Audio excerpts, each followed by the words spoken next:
Daniel Dubois has now confirmed that he will no longer be being trained by Don Charles. Don Charles lasted 18 months at the helm. The long 18 months before being shown the door. I will just read the statement Daniel Dubois released today with regarding this situation, and then I'll give my 2 cents. I've already talked about Daniel Dubois leaving Don Charles, but this to me is more a video of how I don't think changing trainers is really, truly going to help Daniel Dubois with the issues that are at hand.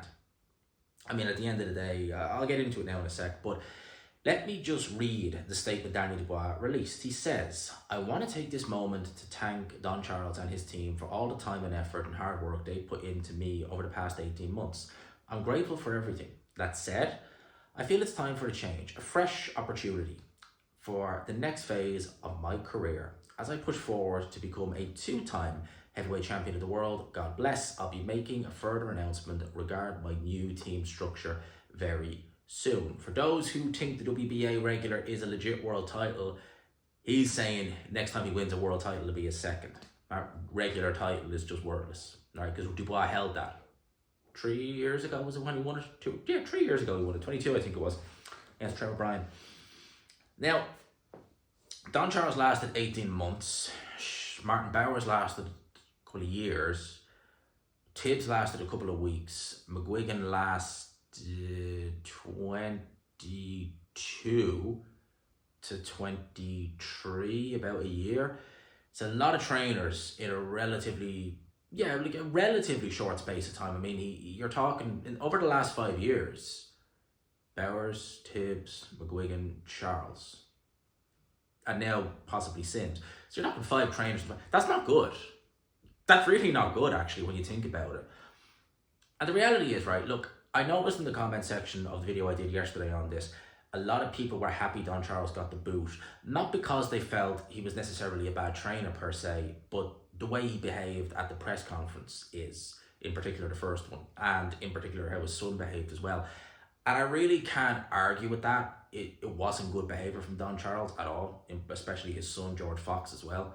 And, you know, things he was saying to Usyk, questioned his fate, everything. It wasn't nice. And the way he behaved, even prior to that, you know, having a go with Gareth A. Davis, you know, having a go with Chisora, Joshua, everyone, really, you know, speaking of himself as, you know, this, you know, oh, you know, I'm very much, you know, a good man and this, that, and the other, but yeah, you take this opportunity just to knock everyone around you, you know, and some of them, what have they necessarily done? They've criticised you, they picked against your man. Okay, he wasn't the favourite going into the Joshua fight. Whether you like Gareth Davis or not, he wasn't he was just, okay, going with his feeling that Joshua would win, like a lot of people did. So that left a bad taste in people's mouths. So I think people want to see Don Charles essentially get his fill of karma just for that. And, you know, I can't really argue with them because it did leave a bad taste in a lot of people's mouths. That's fair enough. But is a new trainer really going to help Daniel Dubois? I mean, at the end of the day, right, you are talking about a guy in Daniel Dubois who certainly has quit twice. Jury can be still potentially out if he quit again against Alexander Usyk. But his problems are just rooted up there. They really are. And I don't think a new trainer, new team is going to fix that. If anything, and again, this is not me trying to defend Don Charles or say he should stick with Don Charles. What Don Charles did, certainly on the day of the fight, where Team Dubois basically had that big party, and that, who was it? Was it Simon Jordan? I think it was Simon Jordan anyway. Was it him or Adam Smith? It was one or the other, who said on TalkSport that essentially Stan Dubois was bringing people who didn't have tickets to the event that were basically saying, you know, Daniel's not fighting unless, you don't need that for a fighter, right? And the fact that Don Charles allowed that to happen, that's really not good. As a trainer, you really should be, you know, coming in saying, the hell with this. We don't need this, not even on fight week, much less fight day. We don't need this, especially the biggest fight of your professional career. Arriving very, very late to the venue, I thought that was just mental, because I said at AMG, man, it's not even the fact that you're arriving late to the venue, which is not good. It's the fact that literally your whole preparation is off now because of that. Takes about an hour to get the hand wrapping done, and then you have, and literally they arrived, I think, just, was it at, I think it was the co-main, so like Or was it? It was very late in the evening to be arriving, very late. And considering Usyk was already there, it wasn't a good look. And that you have a trainer who's willing to allow that, yeah, that's not ideal. But at the same time, you have a trainer, a respected trainer like Mark Tibbs, who I have an awful lot of time for. He's been very good to me in the past and given me a lot of time. I thank him for that. He wouldn't accept that. He wouldn't take that. And he would never have allowed it to happen. And had Mark Tibbs had been there on fight night, I asked the question, right? What would have happened? I'm not talking about in the ring on fight night. I think he would have still lost to Alexander Usyk. But would Mark Tibbs allow that party to happen? Would he allow all this commotion to happen, nonsense and all that stuff? No, he wouldn't. But then what would happen? Could that actually affect Dubois worse? Because, oh, now his dad's this, and now it's being said, and this, you know what I mean?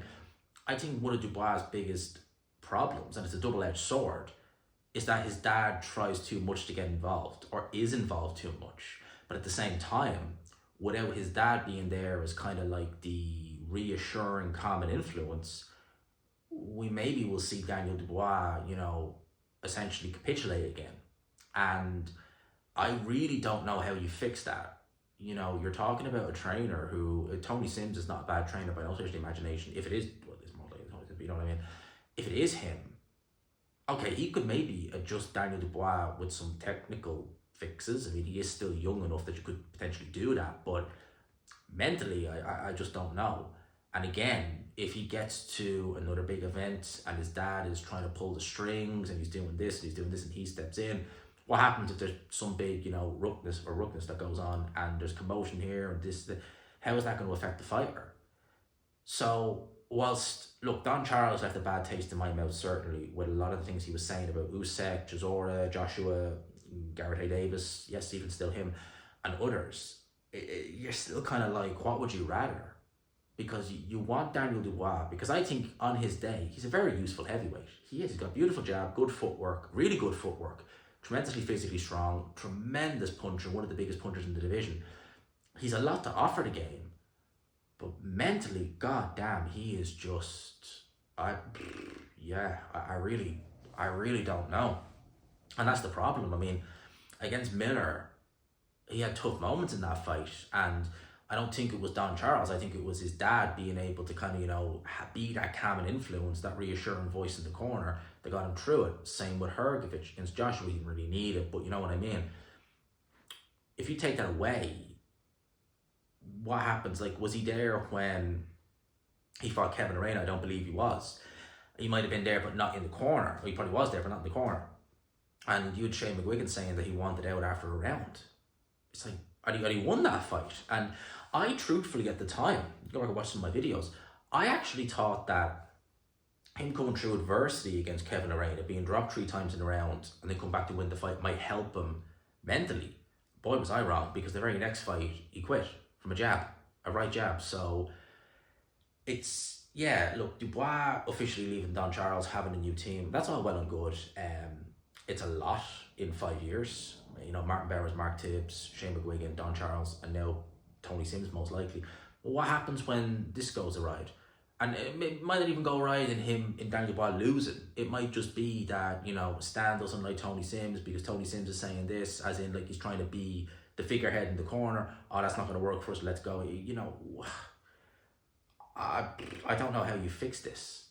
I really don't, because you kind of need the dad, otherwise you wonder what he'll do in the ring, in a sense of, would he quit again at the first sign of trouble, or would he, I don't know. It's a strange one for Daniel Dubois. 5th trainer in 5 years, that's mental. That is mental. Let me know your thoughts. Listen, your opinion of Don Charles aside, right? And I have my opinion, we all have ours, right? Would you rather Don Charles be in the corner knowing that Daniel Dubois will be able to have his dad there and his dad pulling the strings? Or would you rather a fresh face who's going to tell Stan Dubois, not going to happen? But then you run the risk of wondering, what's going to happen to Dubois fight night if he's not got things his own way and the comfort of his dad there? It's an interesting one. Let me know your thoughts in the comment section below. I hope you enjoyed the video, people. As always, if you could, smash the like button, hit subscribe, of course, if you haven't already. Until next time, people. Peace.